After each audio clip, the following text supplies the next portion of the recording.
はい、こんにちは。画家の大塚明則です。今回は、フレスコ画を紹介していこうと思います。絵描きさんの中でもやったことない方は結構いらっしゃると思うんで、できれば詳しいことを説明したいんですが、今回は簡易的なやり方、こういった流れであれば一応フレスコ画は制作することできますという簡単な手順を紹介しようと思います。後日違う動画で結構詳しいこととか応用的なことをやっていこうと思いますのでよろしくお願いします。フレスコの中でもボーンフレスコをご紹介していこうと思います。ボーンフレスコの、まず簡単な理屈について説明しますと、使うのが、石灰と砂とかを混ぜたマルタっていう日本では石灰丸太って言わないと通じなかったりするんですけど、そういった丸太を、壁とかに塗って、でまだその丸太が乾かないうちに顔料を水だけで溶いた絵の具、接着剤とかなしで水だけで溶いた絵の具で絵を描きますね。そうすると、石灰が乾燥するに至って、空気と触れるとカルサイトっていう透明なガラス質みたいな成分を出していくんですよね。で表面にその顔料よりも表面にそのガラス質のコーティングが形成されていくので乾燥したらもう絵がちゃんと定着してるっていう技法になります。準備するのはこれがレンガ、これははんぺんレンガといって厚みが通常のやつより半分ぐらいの薄さになってます。そしてコテ、酒屋さんの職人さんがよく使うやつですね。これが中首ごてって言って、ちょうどここの真ん中に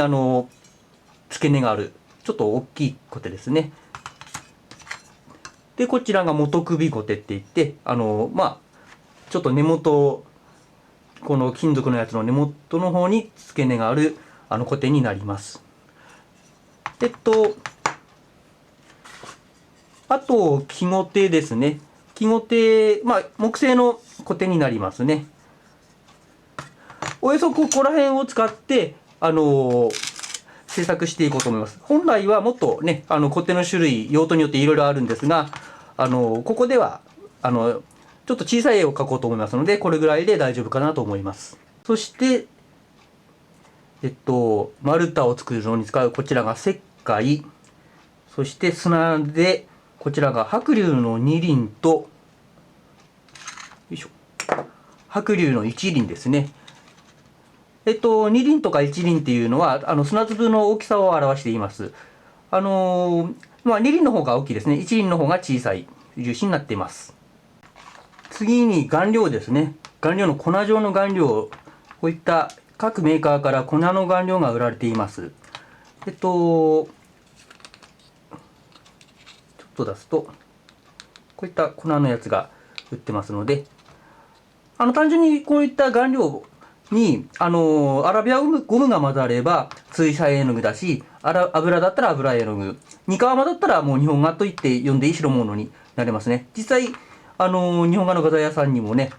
コバルトなんたらとかそういったのも売ってるお店もございますしこの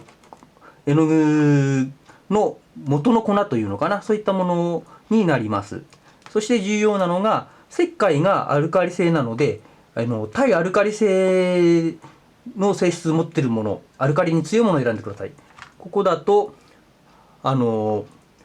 こに対アルカリとか対酸とかラベルがあるんですけど対アルカリって丸ってなってるんでこれは使えるということで、×になってるやつとかは変色がしやすいので気をつけて使ってください。その他は普通に水彩絵の具とかで使う道具になりますね。筆とかね、筆線とかをパレットとかを使うことになります。では制作しながら説明していこうと思います。まずは下地素材になる石灰丸太を作ります。でさっきちょこっと言ったようにイタリアとかだとマルタって言ったら石灰ベースのものって決まってるんですが、日本だとマルタっていうとセメント系も含まれてしまうので、日本で左官屋さんと組んでそのフレスコ画を制作しようっていう方がいたら、左官屋さんには石灰マルタってちゃんと言わないと勘違いが起こるので、ちょっと気をつけましょう。あと漆喰を石灰マルタと一緒に考えてる作家さんもたまに見かけるんですが、厳密に言うと石灰プラス砂でマルタで、石灰プラス藁やすさなどの繊維が入って漆喰ってなります。まずは砂から、これが砂の2輪、ちょっと大きいやつですよね。砂の2輪2杯分で、これが白龍砂の1輪が1杯。これ2対1の割合ですね。で、砂が合計3というカウントになります。そして石灰が2杯。よいしょ。よいしょ。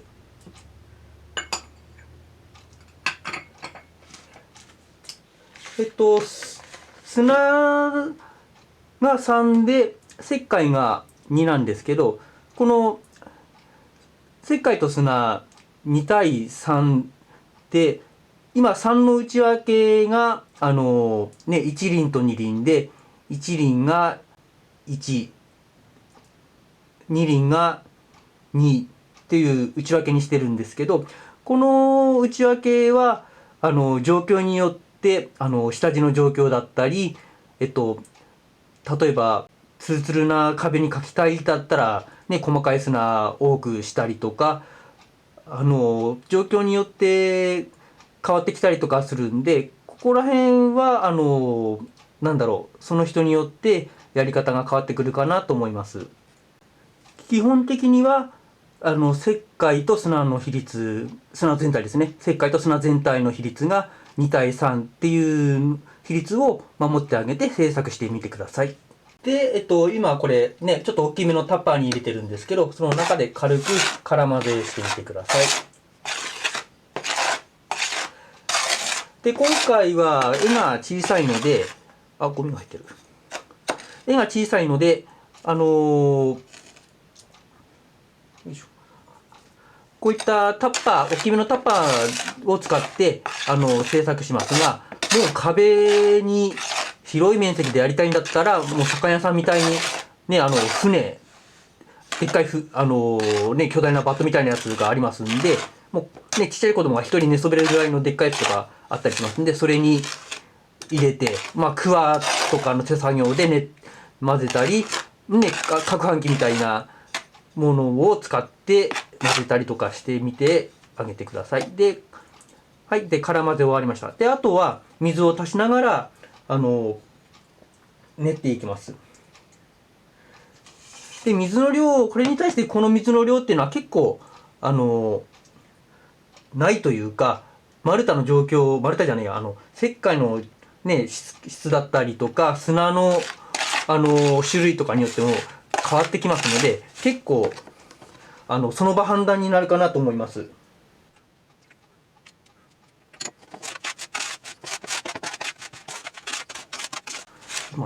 今ちょっとカメラの配置のせいで、若干ちょっと俺無理な体勢でやってるから少しやりづらいです。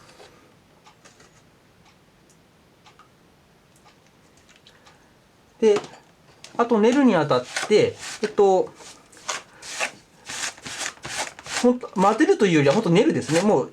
バットの底に押し付ける感じで、すりつぶしてたりとかしてあげる感じで、こうやってなんかお寿司混ぜるようにね、切るようにして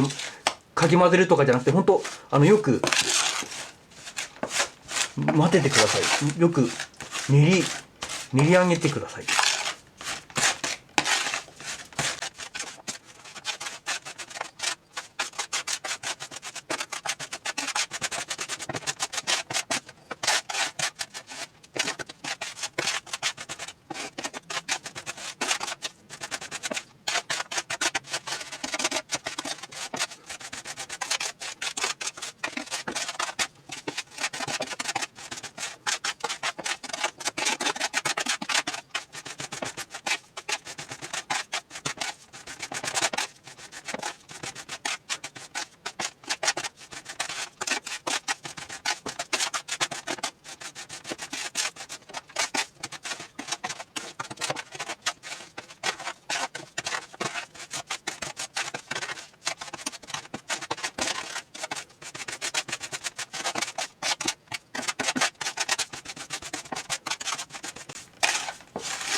はい。大体練り上がってきたと思います。で、丸太の硬さなんですけど、結構人によって違うんで、なんとも言えないんですけど、硬めと柔らかめ、それぞれメリット、デメリットあるんですよね。少しね、硬めだと、丸太を塗った後、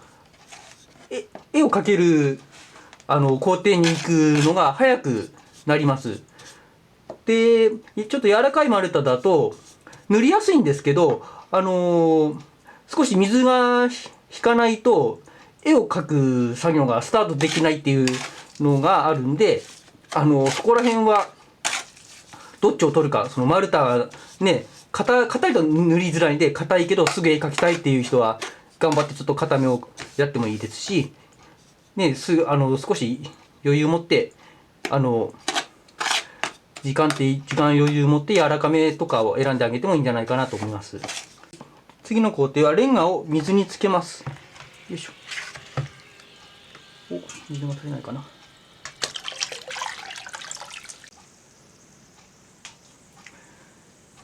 今、気泡がレンガからすごくずらーっと出てるんですけど、いろんなところから気泡が出てる状態なんですけど、一箇所からね、ツーって水じゃねえや、空気が出てくるぐらいまで待った方がいいかなと思います。レンガも結構レンガの出来によってどのぐらい水につけたらいいとかっていう具体的な数字が結構出しにくかったりはするんで、その場その場の判断でいいかなと思います。はい。で、今5分は経ってないかな。よいしょ。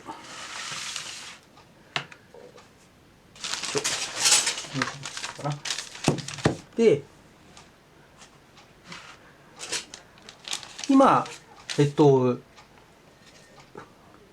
裏は、まあ、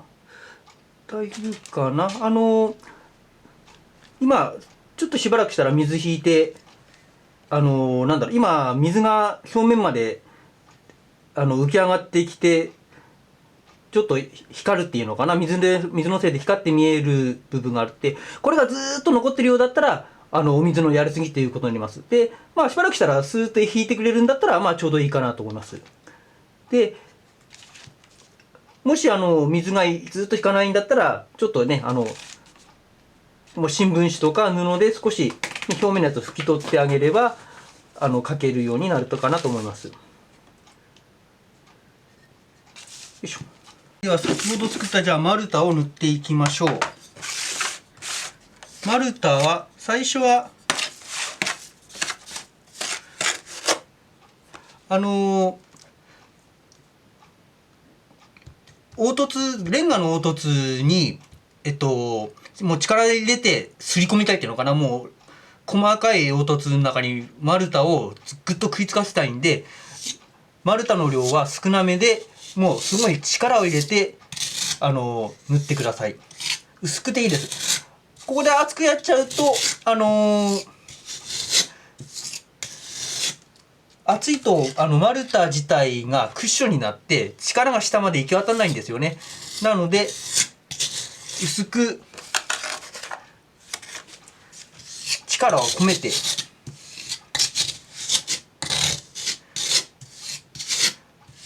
粗い砂が入ってたらもうガリガリっていう音が鳴るぐらいで、酒屋さんとか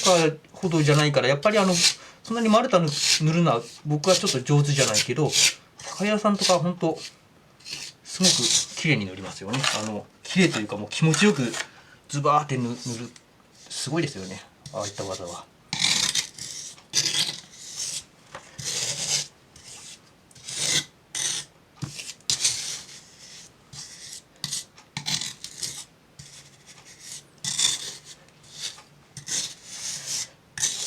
で、全面に塗り終わったら今度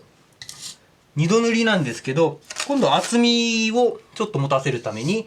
2度塗り目を塗ります。一度塗る目だとやっぱりちょっと厚みがちょっと足りないんで、丸太の層が薄いとねやっぱり乾くのが早かったりしてしまうんで、ちょっと丸太の厚みは少しかさ増しをしたいので2度塗ります。基本この2度塗り一層っていうのかなを心がけてやってあげるといいですね。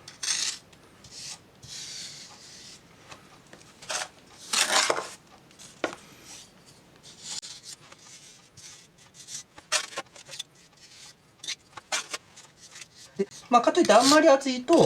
ひび割れの要因になってしまうんで、3ミリから4ミリを目指してあげて塗ってみてください。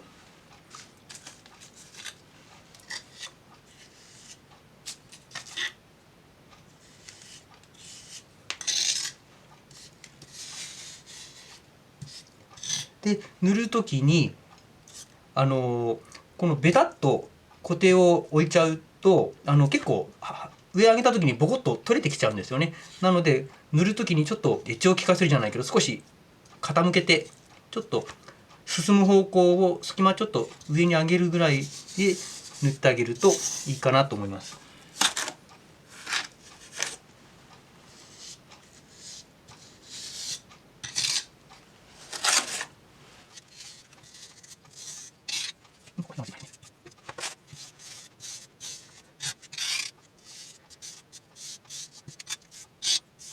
であんまり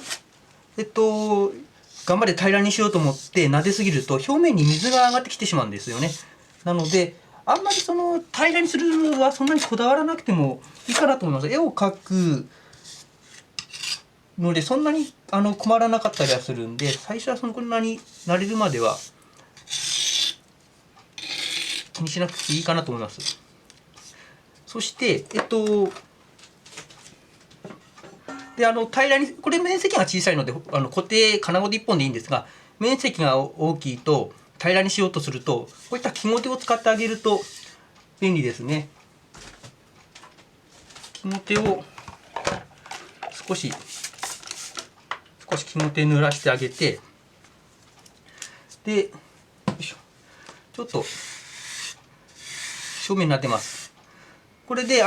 っこんでるところはコテが当たらずに浮き上がってるところだけ、浮き上がってるというか盛り上がってるところだけは削れてくれるんで、これをやっていると平らになっていくということになります。金ごてでそれやるとすると表面に水が上がってきてしまうんですよね。なので木ごてで平らなところを作ってあげてください。でザラザラの表面に絵を描こうとするんだったらこういった木ごての風合い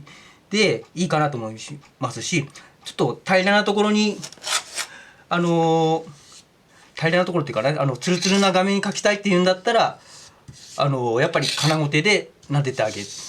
平らにしてあげるといいかなと思います。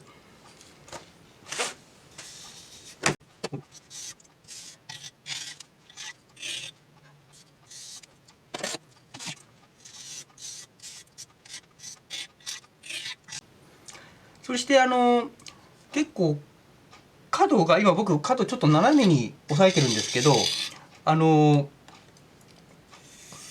の斜めじゃなくて結構張り出した角作っちゃうと結構ここに引っかかってボコッと取れたりとかダメージになりやすいんですよね。なのでちょっと角は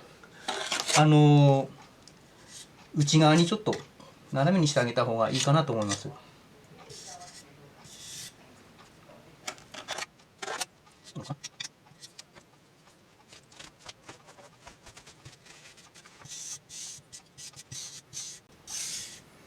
よし、とりあえずはこんな感じで絵を描いてみようかなと思います。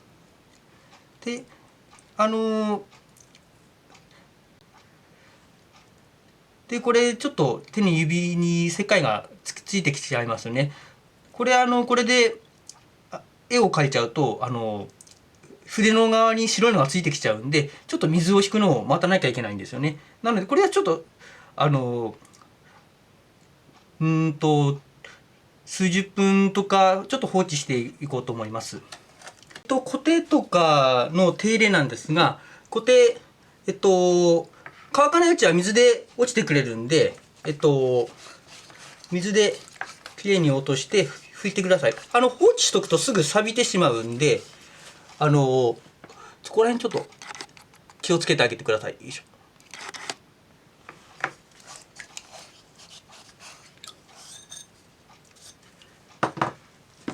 よいしょ。で、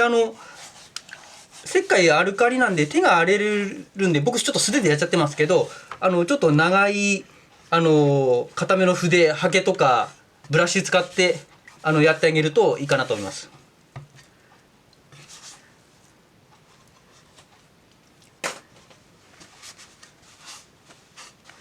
で、よく拭いてあげて。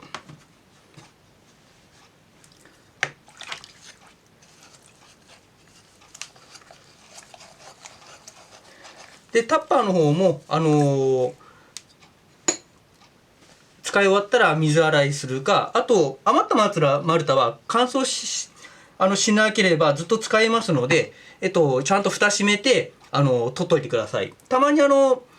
水気が蒸発してないか確認してあげて、水気が少なくなってるんだったらちょっとお水入れてまた練ってあげれば、乾かない限りにはずっと使えますので、ちゃんと管理してみてください。では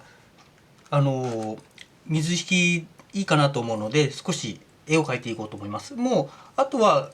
お水と顔料だけで描きます。今粉の状態パレットに梅皿ですけど、絵の具を少し出して水だけで、今ちょっと真ん中に水入れてます。水だけで溶かした絵の具、例えばこういった青色とかね、水だけで絵の具を溶かしてそれを使っていきます。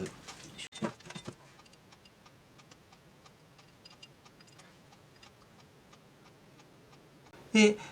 丸太がまだ柔らかいので、なんだろう、結構この手置いちゃうとへこんじゃったりとかするんで、そういったのは少し気をつけながら進めてあげられるといいと思います。まあ、なんか割と普通に。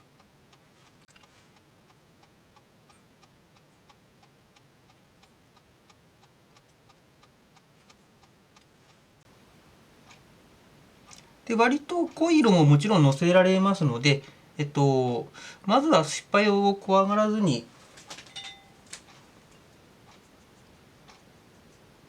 やってみるといいんじゃないでしょうかね。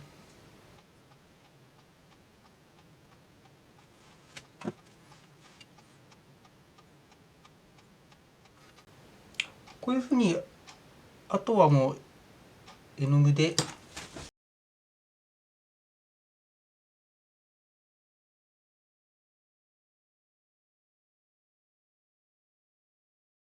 割と今ノープランで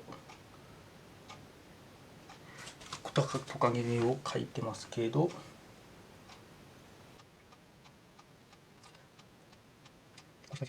今ちゃんと一応描きます。